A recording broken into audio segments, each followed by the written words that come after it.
They say history doesn't repeat itself, but it often rhymes. In Philadelphia, the rhyme sounds a lot like a funeral march for a championship window.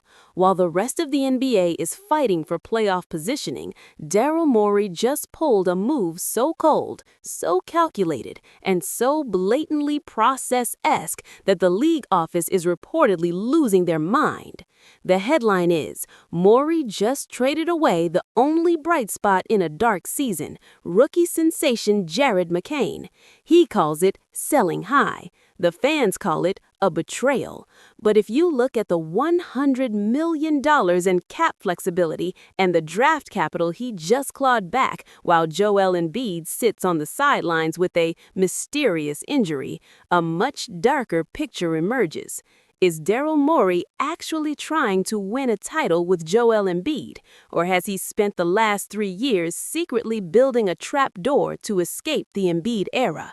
Today, we go inside the Sixers front office to uncover the $100 million plan to cheat the system, the Jared McCain scandal, and why Adam Silver might be finally ready to drop the hammer on the man who co-founded the very analytics conference that teaches teams how to gain the league.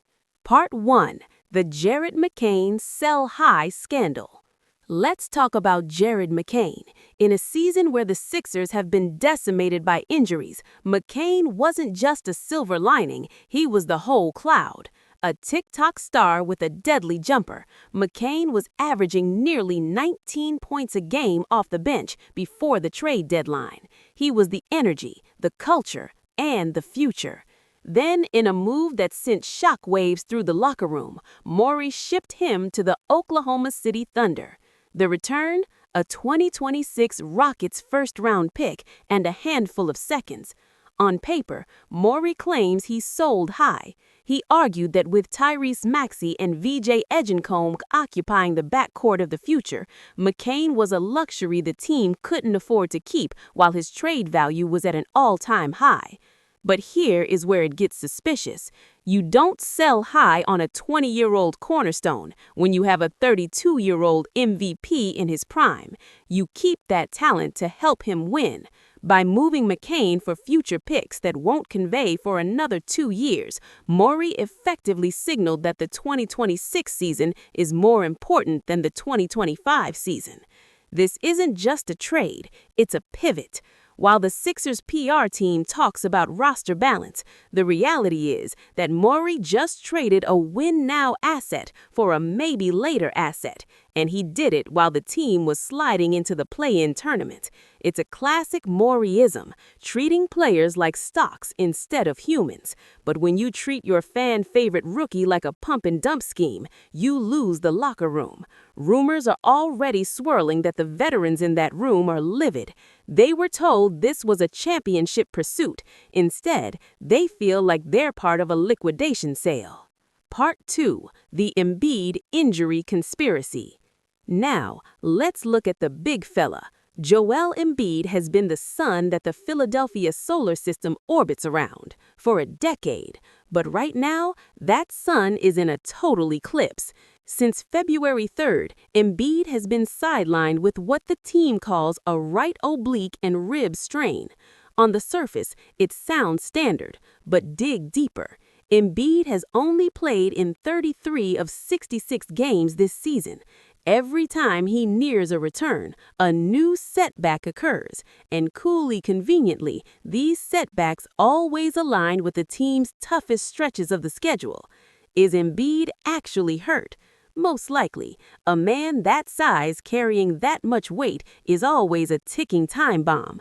But the investigation the league is looking into isn't about whether he's hurt. It's about whether the Sixers are incentivizing him to stay hurt. Think about the math. If Embiid plays, the Sixers are a middle-of-the-pack playoff team with a second-round ceiling. If Embiid sits and Maxey is out with his pinky injury, the Sixers fall into the lottery. And in the 2026 NBA draft, the lottery is a gold mine. By keeping Embiid on the shelf under the guise of precautionary health management, Morey is effectively tanking without using the word. It's the process 2.0, but this time it's being run through the medical tent. The NBA has already fined the Sixers multiple times over the last 3 years for injury reporting violations, but this feels different. This feels like a $100 million superstar being used as a human shield for a front office that wants to bottom out. If the league finds proof that Embiid is healthy enough to play, but is being held back to protect draft positioning, the penalties could be historic. We're talking lost first-round picks and massive suspensions.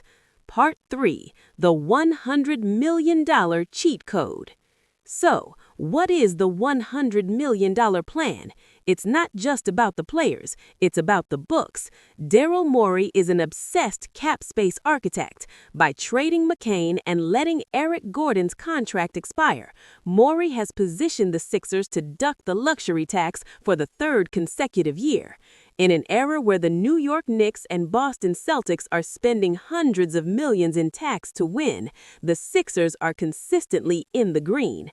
They are a contender on a budget. This is the cheat code. Morey is convinced he can build a winner by never overpaying for role players, always staying flexible, and always having a path to a max salary slot. But here is the flaw. Championships aren't won on spreadsheets. They're won with chemistry and continuity. By constantly churning the roster, selling high on McCain, moving Patrick Beverley last year, letting Harden walk, Morey has created a culture of transiency. No one feels safe. No one feels like they belong. And the NBA is furious because this flexibility is actually a loophole. Morey is exploiting the league's apron rules to avoid the heavy penalties that other aggressive teams are facing. He's essentially playing a game of chicken with the collective bargaining agreement. He stays just under the threshold, hoards picks, and waits for a superstar to become disgruntled. But while he waits, the clock is ticking on Embiid's knees. The NBA sees a team that is intentionally underperforming to manipulate the system, and they've had enough. Commissioner Silver's recent comments at the Sloan Analytics Conference, Morey's home turf, sent a message clear. The era of strategic non-competitiveness is over. The NBA is tired of the Sixers being a drama factory instead of a basketball team. Part 3. The end of the process. So, where does this leave us? The Sixers are at a crossroads. They've traded their future for picks. Their present is in the training room, and their GM is under the microscope of every executive in the league. Is this a masterclass in asset management? Will we look back in 2027 and see a refreshed Embiid paired with a new superstar and say Morey was a genius?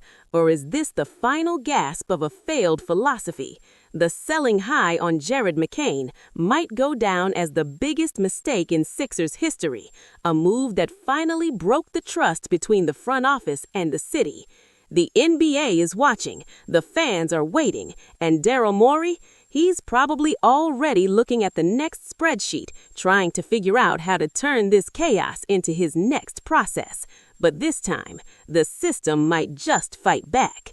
Thanks for watching. If you want more deep dives into the scandals and drama of the NBA locker rooms, make sure to hit that subscribe button and turn on notifications. The Sixers story is far from over, and you won't want to miss what comes next.